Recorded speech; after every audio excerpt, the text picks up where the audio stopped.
এই যে তরুণ শ্রোতারা জেনজি অফ নবাবগঞ্জ, একটা সময় ছিল 50 ঊর্ধ্ব 60 ঊর্ধ্ব মুরব্বী বাবাজিরা মাহফিলে আসতেন, ওনারা এখনো আসেন, কিন্তু এখন 90% শ্রোতা হচ্ছে Gen Z, the young generation, the future heroes and icon of Bangladesh. তোমাদের হাতেই বাংলাদেশ নিরাপদ। আমরা দেখেছি যত জুলুম, যত ফ্যাসিবাদ, যত অন্যায়, যত অত্যাচার, সব কিছুকে তোমরা তুমড়ে মুচড়ে সত্যের পয়গামকে 56,000 বাংলাদেশের প্রতিটি ইঞ্চি মাটিতে ছড়িয়ে দিয়েছো তোমরা। তো তোমাদের হাতে নিরাপদ এদেশের লাল সবুজের পতাকা।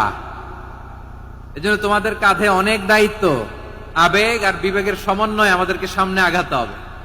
বাংলাদেশকে রিবিল্ড করতে হবে। লেটস রিবিল্ড আওয়ার নেশন, ঠিক কিনা বলেন?